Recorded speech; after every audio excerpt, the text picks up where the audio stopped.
बिस्मिल्लाहिर्रहमानिर्रहीम। अस्सलाम वालेकुम व्यूवर्स। आज मैं आप लोगों के लिए बहुत ही बेहतरीन सी रेसिपी लेकर आई हूँ।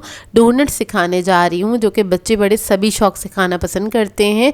और आज मैं आप लोगों को डिफरेंट टाइप के आइडियाज़ दूंगी डेकोरेशन के, किस तरह से आप इसको डेकोरेट कर सकते हैं। और बिल्कुल परफेक्ट रेसिपी है, मतलब नो फेल रेसिपी। अगर आप लोग इस रेसिपी से बनाएंगे तो आपके डोनट बिल्कुल परफेक्ट बन के तैयार होंगे, बाज़ार से भी ज़्यादा अच्छे बन के तैयार होंगे।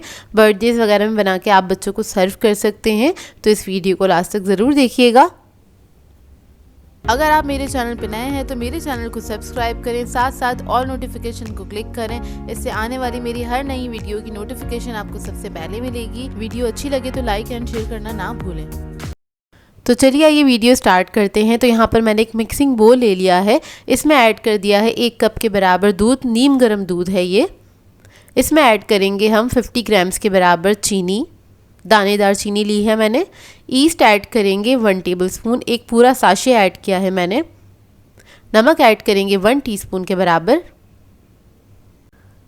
ब्रेड इम्प्रूवर ऐड करेंगे इसके अंदर 1/2 टीस्पून के बराबर। अगर आप लोगों के पास ये ना हो तो आप स्किप भी कर सकते हैं। बस ये ब्रेड्स के अंदर ब्रेड को एक्स्ट्रा सॉफ्ट करने के लिए इस्तेमाल किया जाता है। वनीला एसेंस ऐड करेंगे 1 टेबलस्पून के बराबर। इसको मिक्स कर लेंगे अच्छी तरीके से।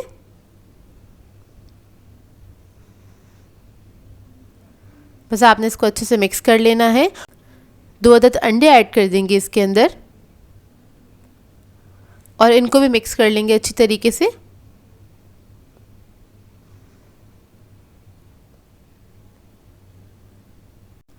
अब यहाँ पर ये मिक्सचर जो है हमारा रेडी हो गया है। और ये जो डो बना रही हूँ मैं, डो मेकर मशीन के अंदर बना रही हूँ। अगर आप लोगों के पास ये मशीन ना हो तो आप लोग घबराइएगा नहीं, इसको हाथ से भी बना सकते हैं। नॉर्मल जिस तरह से हम डो बनाते हैं, आटा गूंथते हैं ब्रेड का या फिर पिज़्ज़े का, सेम उसी मेथड से इसको बनाना होता है। बस यहाँ पर मैंने इस बाउल को सेट कर दिया है इस मशीन के अंदर। इसको ऑन कर दूँगी, उसके बाद मैं थोड़ा थोड़ा करके मैदा ऐड करती रहूँगी। मैदा हमारे पास है 4 कप के बराबर, 500 ग्राम्स मैदा है। मशीन में बना रही हूँ तो थोड़ा थोड़ा करके ऐड कर रही हूँ। अगर आप लोग हाथ से गूनेंगे आटे को तो आप लोगों ने क्या करना है, सारा जो मैदा है ना वो सारा आपने इसके अंदर ऐड करना है। इसको मिक्स करना है स्पून की मदद से। उसके बाद काउंटर टॉप पे निकाल के आपने इसको नीट करना है। तकरीबन 7 से 8 मिनट तक आपने इसको नीट करना है। काउंटर टॉप पे अच्छी तरीके से नीट कर लीजिएगा तो आपका भी डो जो है बहुत परफेक्ट बन के तैयार होगा। यहाँ पर मशीन में मुझे 3 से 4 मिनट लगे थे इस डो को बनाने में। तो देखिए डो जो है हमारा रेडी हो गया। 3 से 4 मिनट बाद मैंने क्या किया था, इसके अंदर बटर ऐड किया था 50 ग्राम्स के बराबर। सॉफ्ट बटर है ये और वो आपने इसके अंदर ऐड कर देना। अब जो लोग हाथ से आटा गूंद रहे हैं, मशीन से नहीं गूंद रहे, तो वो लोग क्या करेंगे, बटर ऐड करेंगे, उसको दोबारा से काउंटर टॉप पे आपने नीट करना है। जब तक नीट करना है जब तक बटर अच्छी तरीके से डो के अंदर मिक्स नहीं हो जाता। तो बहुत सिंपल सा तरीका है हाथ से भी आटा बनाने का। और ये वैसे मैं फ़र्स्ट टाइम यूज़ कर रही हूँ मशीन इधर चैनल के ऊपर। नॉर्मली मैं हाथ से आप लोगों को आटा गूंदना बता रही होती हूँ, तो आज मैंने ये यूज़ कर ली है। तो घबराने की कोई बात नहीं, आप हाथ से भी आटा गूंद सकते हैं, उसमें कोई रेसिपी में चेंज नहीं आएगा।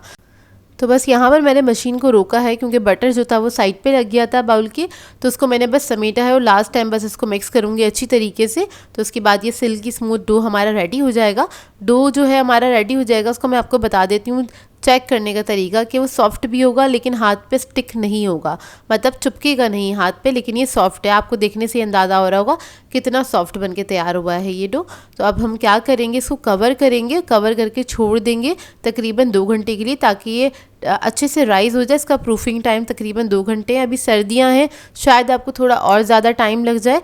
और अगर आप इस रेसिपी को गर्मियों में देख रहे हैं तो सिर्फ 1 घंटा लगेगा आपको इसको प्रूफ करने में। तो देखिए इसको मैंने कवर कर दिया है क्लिन से और उसके बाद मैं छोड़ दूँगी 2 घंटे के लिए।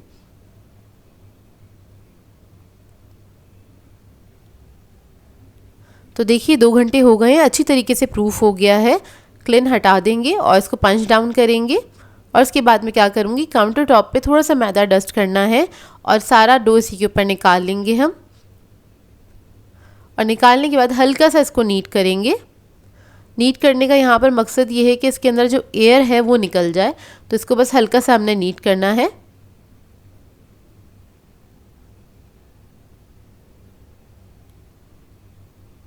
और नीट करने के बाद हम क्या करेंगे, इसको बेलना स्टार्ट करेंगे। तो बस आपने इसको बेल लेना है अच्छी तरीके से। और बहुत पतला नहीं करेंगे इसको, ना ही बहुत ज़्यादा मोटा रखना है। 1/2 इंच की थिकनेस रखनी है इसकी आपने, तो उसके लिहाज से आपने इसको बेल लेना है। तो देखिए बेल गया है ये, देखिए कितना मोटा है ये, 1/2 इंच ही मैंने मोटा रखा था। अब इसके बाद कोई भी राउंड कटर ले लीजिएगा। यहाँ पर मेरे पास ये पेटीज़ का कटर है, तो ये मैंने बड़े साइज़ का ले लिया है और सेंटर होल करने के लिए मैंने नोज़ल ले लिया है। आप लोग कोई भी छोटा सा कोई ढकना या कोई भी ऐसी चीज़ जिससे आसानी से सेंटर में होल हो सके तो वो ले लीजिएगा। तो देखिए इससे हम कट कर लेंगे इसको इस तरह से। नहीं तो आप लोग चाहें तो मार्केट में डोनट कटर भी मिलता है, आप लोग उससे भी इसको कट कर सकते हैं। और जो एक्स्ट्रा डो है ना उसको हम क्या करेंगे, दोबारा से समेटेंगे और दोबारा से बेल के और हम इसके डोनट्स निकाल लेंगे, इस तरह से कटिंग कर लेंगे। अच्छा, यहाँ पर मैंने बटर पेपर को कट करके रखा था और बटर पेपर इसलिए कट करके रखा है ताकि डोनट जो है हम इसी के ऊपर रखेंगे और जब हम इसको फ्राई करेंगे तो बटर पेपर के साथ ही हमने कढ़ाई में डाल देना है। आगे मैं बताती हूँ क्यों डालना है। अच्छा, इसको रेस्ट करने के लिए रख देना है हमने आधे घंटे के लिए और आधे घंटे बाद हमने इसको फ्राई करना है। यहाँ पर मैं आपको डिफरेंस दिखा देती हूँ। जो सबसे पहले हमने कट किया था ना डोनट, तो उसको देख लें आप कितना राइज़ हो चुका है। जो लास्ट में कट किया था उसके आप देख लें वो ज़रा कम राइज़ हुआ है। तो इसी तरह से आपने सीक्वेंस में ही इसको फ्राई करना है। जो सबसे पहले कट किया है वही आपने फ्राई करना है। बटर पेपर का आपको मैं रीज़न बता देती हूँ। होता क्या है, बटर पेपर पर रखते हैं तो आसानी हो जाती है उससे, वो ये कि इसका शेप आउट नहीं होता। नॉर्मली क्या होता है, अगर आप इसको ट्रे में या काउंटर टॉप पे रखेंगे तो इसको उठाते हुए ना इसका शेप आउट हो जाएगा। और देखिए बटर पेपर कितनी आसानी से निकल भी जाता है और आपके डोनट का शेप भी नहीं आउट होता। बस एक यही रीज़न है और कोई रीज़न नहीं है इस पर रखने का। आप लोग चाहें तो किसी ट्रे वगैरह पे भी रख सकते हैं। अच्छा, इसका मैं आपको बता दूँ, डोनट्स जो है ना आपको मीडियम फ्लेम पर फ्राई करने होते हैं, ज़्यादा हाई फ्लेम पर फ्राई नहीं करिएगा, नहीं तो क्या होगा ये बीच में से कच्चे रह जाएंगे और हैवी बन के तैयार होंगे डोनट्स आपके ना। डोनट्स ना हमेशा फ्राई होने के बाद बिल्कुल लाइट और फ्लफ़ी हो जाते हैं, जिस तरह से हमारी ब्रेड वगैरह बनती है या पिज़्ज़ा का डो बनता है उस तरह से। और आपने क्या करना है, बस इसको दोनों तरफ से फ्राई करना है लो मीडियम फ्लेम पे। जब कलर आ जाए लाइट गोल्डन तो उसके बाद आपने इसको निकाल के किसी भी रैक पे रख देना है और उसके बाद आपने इसको ठंडा करना है अच्छी तरीके से। ठंडा करने के बाद हम इसकी डेकोरेशन स्टार्ट करेंगे, ठीक है। तो यहाँ पर हमारे डोनट्स जो है ठंडे हो गए, तकरीबन आधा घंटा लगा था। अब इधर मैं चॉकलेट को मेल्ट कर रही हूँ, तो मैंने उबलता हुआ पानी ले लिया था एक पतीली के अंदर, उसके ऊपर मैंने एक बाउल रखा है, उसके अंदर चॉकलेट थी हमारे पास, मिल्क चॉकलेट 250 ग्राम्स के बराबर। तो ये पानी जो भाप है ना उसकी गर्माहट से अच्छी तरीके से मेल्ट हो जाएगी। उसी तरीके से मैंने वाइट चॉकलेट भी ले ली थी और उसको भी मैंने मेल्ट कर लिया है इसको डेकोरेट करने के लिए। अब हम क्या करेंगे, एक डोनट उठाएंगे और इसके अंदर आपने डिप करना है और इस तरह से निकाल लेना है। तो बस आपने इसी तरह से चॉकलेट को लगा देना है डोनट के ऊपर, लेकिन एक एक दो दो करके लगाइएगा ताकि डेकोरेट करने में आसानी हो, क्योंकि अभी ठंडा मौसम है, चॉकलेट फ़ौरन से सेट होनी स्टार्ट हो जाएगी। तो यहाँ पर बस मैंने आपको थोड़ा सा डिप करके दिखा दिया, उसके बाद हमने फ़ौरन से डेकोरेशन स्टार्ट करनी है। अच्छा, यहाँ पर मैं आपको डिफरेंट टाइप की डेकोरेशंस बताऊंगी, लेकिन बहुत ही इजी, तो आप अपने मुताबिक कर सकते हैं जो आपको पसंद हो। मतलब स्प्रिंकल्स हो आपके पास तो स्प्रिंकल्स ऐड कर दीजिएगा, जैसे कि मैंने वाइट चॉकलेट के ऊपर ऐड कर दिए हैं कलर कॉम्बिनेशन के साथ। इसके अलावा यहाँ पर मैंने एक पर्क चॉकलेट ले ली थी, वो मैंने लगा दी है डोनट के ऊपर।